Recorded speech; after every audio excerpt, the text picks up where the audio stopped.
अस्सलाम वालेकुम।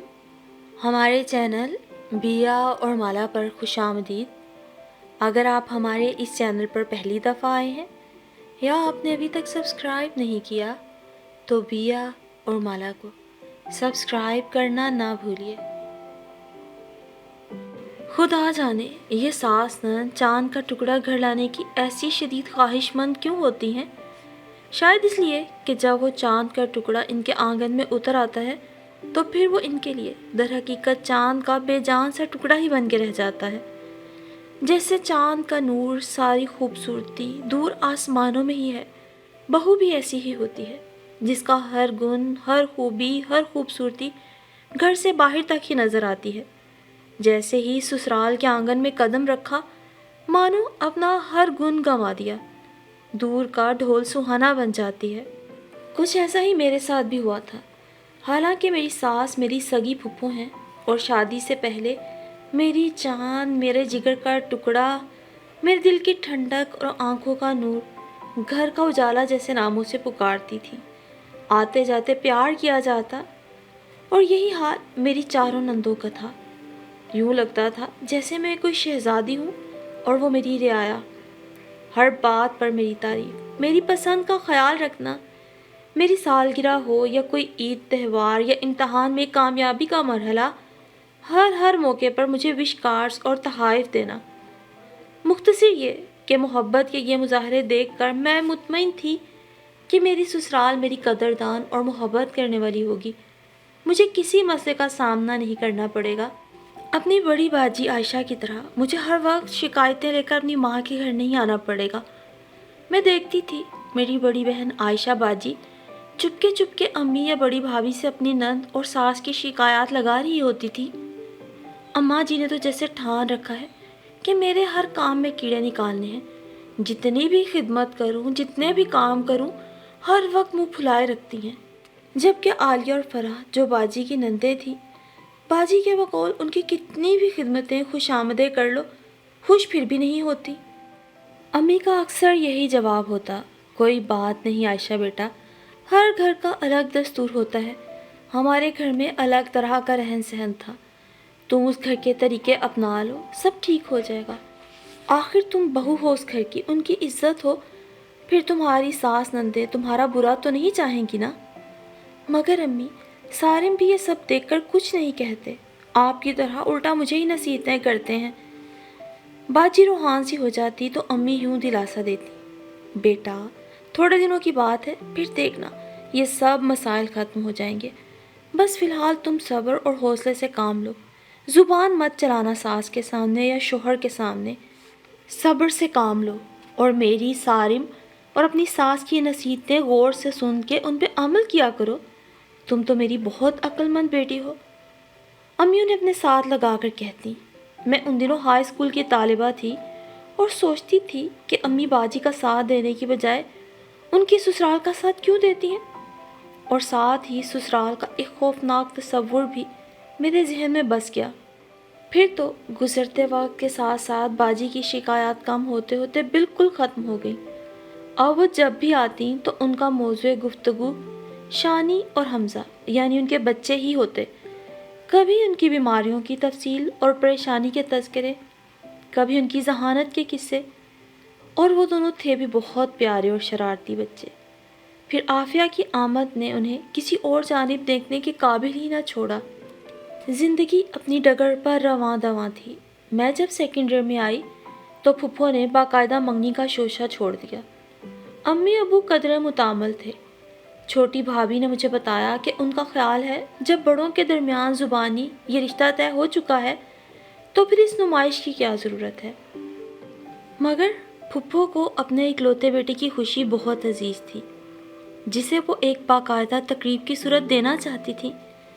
फिर वो ये भी चाहती थी कि जो आए दिन मेरे रिश्ते आ जाते थे, तो ये सिलसिला भी सिर्फ इसी सूरत ख़त्म हो सकता है जब बाकायदा बिलाल और मेरे रिश्ते का ऐलान कर दिया जाए।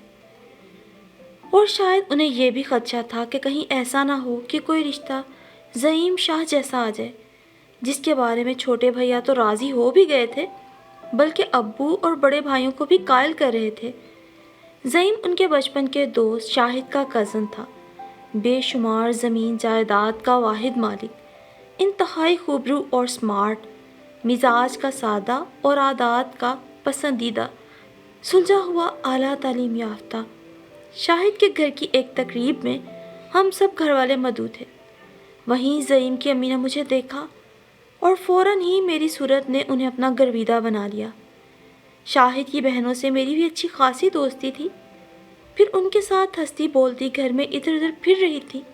ان لوگوں کے ہاں اگرچہ مردوں اور عورتوں کے لیے الگ الگ انتظام تھا، مگر پھر بھی گھر کے مرد انتظامات کے لیے بعض اوقات اندر آ جاتے تھے۔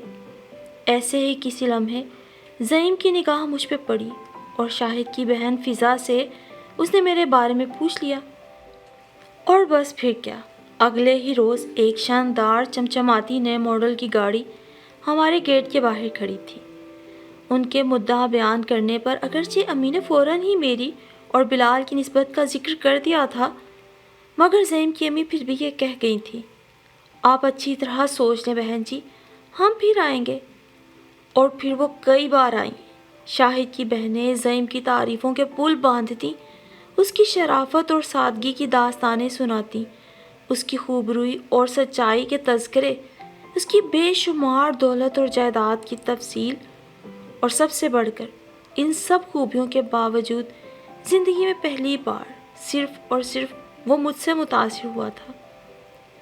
وہ اسے میری خوش نصیبی قرار دیتی تھی۔ ایک انسان اور نو عمر لڑکی ہونے کی وجہ سے اپنی تعریف اور حسن کی اثر انگیزی سے خوش اور نازاں تو میں ضرور تھی، مگر باوجود اپنے انتہا درجے کے الہڑ پنے کے فخر و غرور کا سودا میرے سر میں نہ سمایا تھا۔ اور کچھ بلال بھی انتہا درجے کے سنجیدہ واقع ہوئے تھے۔ اگرچہ ہم دونوں کو اپنی نسبت کا علم تھا، مگر عام روایتی منگیتروں اور کزنز کی طرح نہ تو ہمارے درمیان ذو معنی گفتگو ہوتی تھی اور نہ شرمانے لے جانے کی نوبت آتی تھی۔ بھائیوں سے دوستی کے باعث بلال اکثر ہمارے گھر آتے رہتے تھے۔ سامنا ہونے پر نارمل انداز سے ہم ایک دوسرے سے سلام دعا بھی کرتے، روزمرہ کی عام سی گفتگو بھی کر لیتے۔ یوں بھی میری طبیعت میں کچھ ایسی لاپرواہی اور لاؤبالی پن تھا کہ اب زعیم شاہ کی طرف سے میری اس درجے پذیرائی اور رشتے کے حصول کے لیے بے تحاشا کوشش بھی مجھ میں کوئی خاص فخر و غرور پیدا نہ کر سکی تھی۔ البتہ اپنے اہم ہونے کا ایک احساس ضرور پیدا ہو گیا تھا۔ منگنی والے دن پھپھو اور میری چاروں نندوں نے جس طرح محبت کے مظاہرے کیے، یہ احساس اور دو چند ہو گیا، اور پھر شادی ہونے تک محبت ٹوکرے بھر بھر کر مجھ پر نچھاور کی جاتی رہی۔ لیکن پھر شادی کے بعد جانے کیا طلسم پھونکا گیا کہ سب کچھ بدل گیا۔ میری بڑی تینوں نندوں کی تو پہلے ہی شادیاں ہو چکی تھیں۔ بلال سے چھوٹی ہیرا کی شادی ہمارے ساتھ ہی ہوئی تھی۔ ولیمے کے اگلے روز میری بڑی تینوں نندیں تو اپنے گھروں کو چلی گئیں اور ہیرا اس روز رات رکنے کے ارادے سے آئی تھی۔ میرا ارادہ اس روز امی کے گھر جانے کا تھا۔ بلال سے ذکر کیا تو وہ یہ کہہ کر چھوڑ آئے کہ شام کو لے جاؤں گا۔ میں رات کو وہیں رہنا چاہتی تھی، مگر بلال کے منع کرنے پر شام میں ان کے ساتھ ہی واپس آ گئی۔ سامنے ہی ہیرا بیٹھی تھی، میری اس سے کافی دوستی تھی۔ ابھی بھی میں سیدھی اسی کے پاس جا بیٹھی اور ہم باتیں کرنے لگے۔ تبھی پھپھو ادھر آ گئی اور کہنے لگی، عفیفہ بیٹا، تم جانتی ہو کہ ہیرا کی شادی غیر خاندان میں ہوئی ہے۔ صبح ہی آئی تو فرحان اور اس کی ساس بھی ساتھ تھے۔ تم انہیں سلام کرتے ہی روانہ ہو گئی۔ انہوں نے برا محسوس کیا، آئندہ ان باتوں کا خیال رکھنا۔ جی اچھا پھپھو، میں نے کہا اور دل میں سوچا، وہ لوگ تو بہت خوش مزاج لگ رہے تھے، انہوں نے تو کیا سوچا ہوگا، شاید آپ ہی نے کچھ سوچا ہو۔ باجی کی اپنی ساس کے بارے میں کی جانے والی باتیں مجھے یاد آنے لگی۔ چند دن بعد ہم لوگ ہنی مون کے لیے سوات روانہ ہو گئے۔ 8-10 دن بعد واپس آئے تو معمول کی زندگی شروع ہو چکی تھی۔ بلال کا صبح کا ناشتہ زیادہ تر پھپھو ہی بناتی تھی، کیونکہ میری آنکھ اکثر دیر سے کھلتی۔ دوپہر اور رات کا کھانا پھپھو سے پوچھ کر میں ہی پکایا کرتی، مگر پھپھو اس قدر مین میخ نکالتی کہ میں تنگ آ جاتی۔ پیاز چھیلنے بیٹھتی تو کہتی، اتنا چھلکا اتارو گی، آدھا پیاز تو کوڑے میں چلا جائے گا۔ کوئی اور سبزی چھیلتی تو یہی نصیحت، اتنا موٹا چھلکا مت اتارو افی۔ اوہ ہو افی، इतने ज़ोर से चावलों में चम्मच नहीं चलाते, चावल गुत्थी हो जाएंगे। आए हाय, इस कदर लापरवाही से चूल्हे के करीब मत खड़ी हो। कितनी बार बताया है बेटा, ध्यान से काम किया करो, वरना खुदा न खास्ता बड़ा नुकसान हो सकता है। अब देखो तो तुमने ये नया टी सेट भी बाकी झूठे बर्तनों के साथ सिंक में डाल दिया। चायदानी का कुंडा टूट गया। ध्यान से काम किया करो मेरी बेटी। और भी जिस काम की तरफ रुख करती उनकी नसीहतें मेरा यूं पीछा करती जैसे चोर का कोतवाल। शादी का पहला साल गुजर गया और मैं फुफ्फो को रवायती सास मान गई। मेरी नंदें भी कुछ कम न थी। सबसे बड़ी बाजी फौजिया उस रोज़ आई हुई थी। मैं धुले हुए कपड़े तार से उतार रही थी और उन्हें तह भी कर रही थी कि बाजी की नज़र मेरे बरी के बेबी पिंक सिल्क के सूट पे पड़ी। इसके कमीज के गले पे बहुत नाजुक सी कढ़ाई थी और ये सूट मुझे बहुत पसंद भी था। लेकिन ये देखकर मुझे बहुत अफसोस हुआ कि ये सूट शायद बिलाल के स्याह मोज़ों के साथ धुल गया था, क्योंकि कमीज और शलवार पर जा बजा काले सलेटी धब्बे पड़ गए थे। आए हाय इफ़ी, ये क्या किया? इतना प्यारा और महंगा सूट था, इसका तो बुरा हश्र हो गया। इस तरह के नाजुक और महंगे कपड़े तो ड्राई क्लीन कराते हैं या फिर अलग से हाथ से धो देते हैं। सब कपड़ों के साथ वॉशिंग मशीन में नहीं डालते, और वॉशिंग मशीन में डालते हुए भी सब कपड़ों को चेक कर लिया करो। जिन कपड़ों के रंग कच्चे हों उनको अलग से धोया करो। हाँ भाई, ये बहुत लापरवाह है। समझाती तो बहुत हूँ, आहिस्ता आहिस्ता समझ जाएगी। फूफो ने भी उनकी तारीफ की तो मुझे बहुत बुरा लगा, क्योंकि उस वक्त फूफो की हमसाई भी तशरीफ़ लाई हुई थी और अपनी बहू के फूहड़पन के किस्से बढ़ चढ़ कर सुनाने लगी थी। खैर, हमारी इफ़ी यूँ तो बहुत समझदार है, बस कभी गलती हो जाती है, इसीलिए हम समझाते रहते हैं।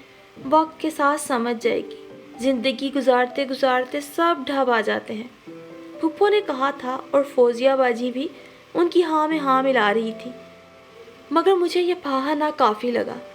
हद होती है हर वक्त की नसीहतें। अब ऐसी भी गई गुजरी नहीं हूँ, और ना ही यह खुद कोई बहुत सुघड़ ख़वातीन है, मैंने गुस्से से सोचा था। फिर उन्हीं दिनों हीरा अपने शोहर के साथ सऊदी अरब चली गई थी। फुप्पो को उम्रे पे जाने का शौक़ हुआ। मेरे अब्बू और अम्मी का भी इरादा था। फुप्पो भी साथ ही चली गई। उम्रे की अदायगी के अलावा बेटी से मिलने की खुशी भी थी। पहली बार मुझ पर घर की जिम्मेदारी मुकम्मल तौर पे पड़ी। काम से तो मैं नहीं घबराती थी, बस ये खुशी थी कि कुछ अरसा उन नसीहतों के तूफ़ान से दूर रहूँगी। लेकिन सुबह अक्सर अफरा तफरी की नज़र हो जाती, मेरी आंख देर से खुलती और बिलाल अक्सर बगैर नाश्ते के ऑफिस चले जाते। कभी कभी उन्हें गुस्सा भी आ जाता, मगर कहते कुछ ना, बस मुंह बनाकर ऑफिस चले जाते। उस रोज़ काम वाली मासी झाड़ू पोंछा कर रही थी। फुप्पो उसके कामों में भी कीड़े निकालती थी। अब अपनी मर्ज़ी से काम करने पर वो बहुत खुश थी। उसने बल्कि पहले से भी ज़्यादा दिल जमाई से काम शुरू कर दिया। मेरे बेडरूम की खिड़कियाँ, दरवाजे, दीवारें तक झाड़ पोंछकर साफ़ कर दी। फिर गीले कपड़े और सर्फ से मज़ीद चमका दिया। वाह रानी, तुमने तो बहुत अच्छा काम किया। हाँ जी, बड़ी बेगम साहबा यूं ही डांटती हैं। अब आज तो आप मेरे पीछे भी नहीं फिरी, फिर भी आपको काम पसंद आ गया, वो दांत निकाल कर बोली। वाकई फुप्पो हाथ में डस्टर लिए उसके साथ साथ फिरती थी। इस तरह झाड़ पूंछ के साथ साथ उसके काम की निगरानी भी करती थी। भाई, हर बंदे की इज्जत नफ्स होती है, मैंने सोचा था। रात के खाने के लिए मैं बिरयानी और शाही टुकड़े बना रही थी। ये बिलाल की पसंदीदा डिशेस थी। डबल रोटी फ्राई करने के बाद गर्म तेल से भरा फ्राइंग पैन चूल्हे पर यूं ही धरा था। मैं चावलों का ढक्कन उतार के चेक कर रही थी कि कुछ जलने की बू आई और कुछ तपिश का भी एहसास हुआ। देखा तो मेरा दुपट्टा जल रहा था। दुपट्टा उतार कर जल्दी से सिंक में डाला और ऊपर से नल खोल दिया। खाना बहुत अच्छा बना था, बिलाल ने बहुत तारीफ की। अगली सुबह जब किचन में आई तो फ्राइंग पैन में कॉकरोच तैरता देखकर बहुत अफसोस हुआ। इतना सारा कुकिंग ऑयल ज़ाया हो गया था। अपने भुलक्कड़पन पर गुस्सा भी आया कि तेल वापस बोतल में क्यों डालना भूल गई। फिर अगले चंद दिनों ने मुझे परेशान कर डाला। साबुन, सर्फ, चीनी, पत्ती, मिर्च, मसाले, दालें, हर चीज़ बहुत तेज़ी से खर्च हुई थी, जबकि बंदे हम दो ही थे। رانی صاحبہ جو ہر روز مجھ سے آنے بہانے چیزیں مانگ کر لے جاتی تھیں میری تعریفیں کر کے، اور پھپھو کی برائیاں کہ وہ بہت کنجوس تھیں، اس طرف میرا دھیان ہی نہ گیا۔ اس دن جب بلال کے دوست حسب معمول ہمارے گھر آئے تو میں نے بازار سے کیک، پیسٹری، پیٹیز اور بسکٹ وغیرہ منگوا کر ان کی بہت تواضع کی۔ ان سب نے بھی بہت تعریفیں کی میری، یہاں تک کہ بلال کے منہ پر دوست ارسلان نے تو کہہ دیا، کیا ہو گیا یار، کوئی خزانہ ہاتھ لگ گیا؟ پھپھو کی موجودگی میں زیادہ تر گھر کے بنے کبابوں یا صرف بسکٹوں سے تواضع کی جاتی تھی۔ میں نے جب گوشت سبزی لانے کے لیے بلال سے پیسے مانگے تو وہ حیران رہ گئے۔ کیا مطلب یار، اتنے پیسوں میں اماں تو پورا مہینہ گزار لیتی ہیں، اور صرف 15 دن میں تم نے یہ سب کیسے ختم کر لیا؟ معلوم نہیں، میں خود پریشان تھی۔ میں نے صرف اپنے 2 سوٹ ہی بنائے تھے اور تو کوئی فضول خرچی نہیں کی۔ خیر، پھر میں نے عہد کیا کہ اب باقی دن دال سبزی پر ہی گزارا کر لوں گی۔ امی ابو عمرے کے بعد واپس آ گئے، ہم ان سے ملنے کے لیے جا رہے تھے۔ پھپھو کا ارادہ ابھی کچھ عرصہ ہیرا کے پاس رہنے کا تھا۔ تیار ہو کر میں نے جیولری پہننی چاہی۔ عام طور پر میں ہلکی سی چین یا بالیوں کے سوا کچھ نہیں پہنتی۔ اب جو میں نے سوٹ سے ہم رنگ فیروزے کا نازک سا لاکٹ سیٹ نکالنا چاہا تو اس کا لاکٹ سیف میں موجود ہی نہیں تھا۔ ٹاپس اور انگوٹھی وہیں پڑی تھی۔ پریشان ہو کر ہر جگہ چھان ماری، کیونکہ مجھے یاد آیا تھا کہ وہ لاکٹ اتار کر میں نے اپنے ڈریسنگ ٹیبل پر ہی رکھا تھا۔ اس روز اس کے ساتھ کے ٹاپس پہننے کی بجائے میں نے عام بالیاں ہی پہنی تھی۔ یہ اس روز کی بات تھی جب پھپھو عمرے کے لیے گئی تھی۔ اتنے دن ہو گئے تھے، خدا جانے کہاں گم ہو گیا تھا، اب بھلا کہاں ملے گا؟ میں روحان سی ہو رہی تھی۔ بلال کہنے لگے، رانی سے پوچھنا اس کے سوا کون آتا ہے ہمارے گھر۔ اگلے روز جب اس سے پوچھا تو اس نے تو الٹا ہنگامہ کھڑا کر دیا کہ باجی جی، خام خواہ آپ مجھ پہ الزام لگا رہی ہیں، اور یہ کہ میں کام نہیں کروں گی۔ اگر مجھے چوریاں کرنی ہوں تو میں لوگوں کے گھروں کے کوڑے کیوں نکالوں، ایک ہی ڈاکہ مار کے سکون سے زندگی گزاروں۔ بات تو اس کی ٹھیک تھی، میرے بھی دل کو لگی، سو بڑی مشکل سے اس کی منتیں کر کے کام کرنے پہ رضامند کیا کہ وہ کام چھوڑ گئی تو نئی نوکرانی کہاں سے ڈھونڈوں گی۔ لیکن پھر ایک روز جب وہ گھر میں کام کر رہی تھی، اچانک میں کسی کام سے اپنے کمرے میں آئی۔ دروازہ بھی کھلا تھا، فرش پہ کارپیٹ تھا، اسی لیے میرے آنے کی نہ آہٹ ہوئی، اور وہ بے خبری میں سائڈ ٹیبل پر پڑے بلال کے والیٹ کا جائزہ لیتی رہی۔ کیا ہو رہا ہے یہ؟ میرے کہنے پہ وہ گھبرا گئی اور لگی وضاحتیں کرنے۔ باجی، یہ صفائی کرتے ہوئے میرا ہاتھ لگنے سے نیچے گر گیا، میں تو اسے اوپر رکھ رہی تھی، مگر میرا دل اس سے کھٹا ہو گیا تھا۔ سوچ رہی تھی کہ اسے فوراً گھر سے نکال دوں کہ ایک آواز میرے ذہن میں ابھری، ایفی بیٹا، اپنی چیزیں خود سنبھال کے رکھا کرو۔ چین، انگوٹھی، پرس، یہ تو غریب لوگ ہوتے ہیں، ضرورت مند، کیوں ان کے اور اپنے ایمان کی آزمائش کریں؟ پھر تو جیسے پھپھو کی آوازیں ایک تواتر سے میرے ذہن میں گونجنے لگیں، بھائی، میرے بیٹے کی کمائی اس لیے نہیں کہ مفت میں لٹاتی پھروں، مہینے کی تنخواہ تو دیتی ہوں، جو توفیق ہوگی مدد بھی کیا کروں گی، مگر آئے روز کی ڈیمانڈیں نہیں پوری کر سکتی۔ مجھے روز روز مانگنے کی عادت پسند نہیں۔ رانی کے روز پیسوں کے تقاضے کے جواب میں پھپھو سے یہ کہا کرتی تھی، اور تبھی مجھے یاد آیا تھا جب ایک روز پھپھو نے کہا، ایفی بیٹا، فریزر میں قیمہ پڑا ہے، نکال لو، ٹکیاں بنا لیتے ہیں، آئے گئے کی خاطر تواضع کرنے میں آسانی ہوگی، بچت بھی ہو جائے گی، بلال کی محدود سی ہی تو آمدن ہے۔ ایفی بیٹا، دودھ ابال کر ڈھک دو، کوئی کیڑا یا چھپکلی نہ گر جائے۔ مجھے در حقیقت پھپھو بہت یاد آ رہی ہیں، جی چاہتا ہے وہ جلدی سے آ جائیں تو میں اب ان سے سارے سبق سیکھ لوں، بہو بن کر نہیں، بیٹی بن کر۔